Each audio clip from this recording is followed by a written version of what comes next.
Today, I want to introduce Jean-Jacques Rousseau and also John Locke. Let's look at Rousseau first. Jean-Jacques Rousseau and the state of nature. Imagine for a moment a world with no governments, no laws, no courts, and no police, only nature, pure and untouched. This is what Jean-Jacques Rousseau, an influential philosopher of the Enlightenment, referred to as the state of nature.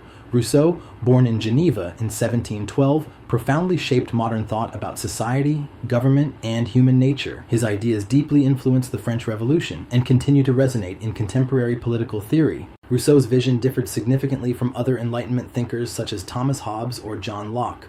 While Hobbes portrayed human life in the state of nature as solitary, poor, nasty, brutish, and short, Rousseau believed that in their original natural state, humans lived a peaceful, simple, and virtuous existence. He envisioned individuals as inherently good, compassionate, and guided primarily by self-preservation and pity rather than aggression or greed. For Rousseau, humans in the state of nature lived freely and harmoniously, without the corrupting influence of society's artificial structures like private property or social hierarchies. There was an abundance of resources, meaning conflict was minimal and competition unnecessary. In fact, Rousseau saw primitive humans as noble, innocent beings untouched by vice or moral corruption, a concept famously known as the noble savage. However, Rousseau argued, this idyllic condition gradually changed with the advent of private property. In his influential work Discourse on the Origin and Basis of Inequality Among Men, Rousseau boldly declares, the first man who, having enclosed a piece of ground, bethought himself of saying, "This is mine," and found people simple enough to believe him, was the real founder of civil society. Private ownership of land and resources marked the transition away from the natural equality of humans. Society became stratified, leading to competition, envy, inequality, and ultimately, corruption.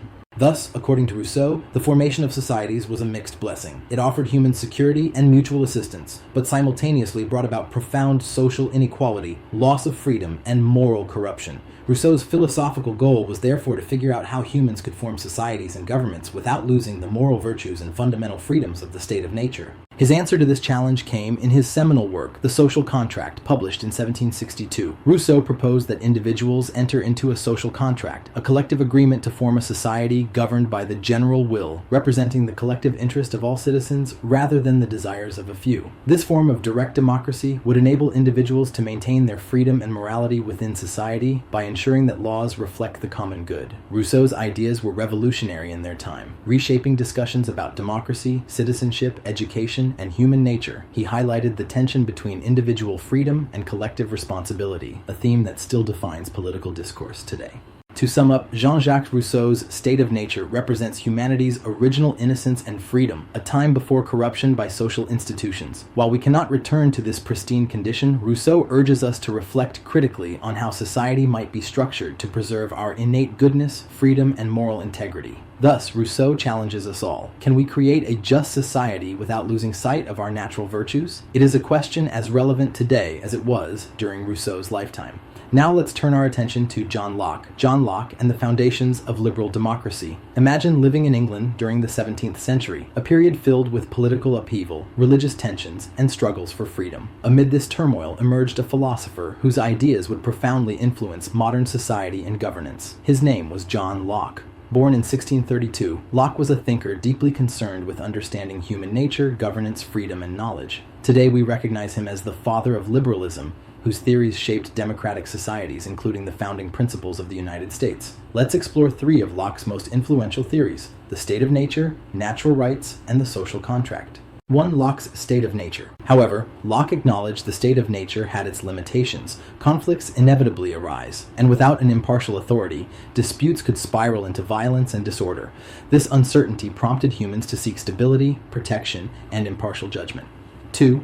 Locke's theory of natural rights. Central to Locke's philosophy is the idea that every human being possesses inherent, inalienable rights that are theirs simply by virtue of being human. These fundamental rights include life, the right to preserve one's existence; liberty, the freedom to make choices about one's own life; property, the right to own and use possessions that one acquires through their labor. Locke believed that humans have a moral duty to respect these rights in others. He argued famously that humans own themselves and through their labor have rightful claims to property. For instance, Locke stated, if a person plants seeds, tends a field, and harvests crops, the product of that labor justly belongs to them. These natural rights, Locke insisted, were universal and could not legitimately be taken away by any government or authority. Instead, a legitimate government's primary purpose must be to protect these rights. 3. Locke's social contract and government understanding human nature and natural rights leads us directly into Locke's third theory, the social contract. Faced with the limitations of the state of nature, individuals willingly enter into a social contract, creating governments and political societies. But crucially, Locke argued that people do not surrender their rights entirely. Rather, they entrust a government with certain limited powers, specifically to protect their natural rights, life, liberty, and property. Locke emphasized that government authority comes directly from the consent of the governed. People agree to follow laws in exchange for protection and stability. But this contract is reciprocal.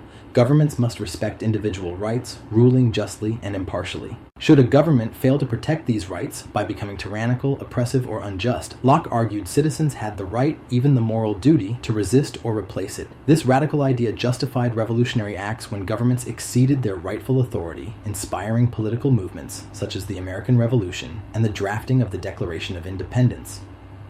Conclusion: Locke's legacy.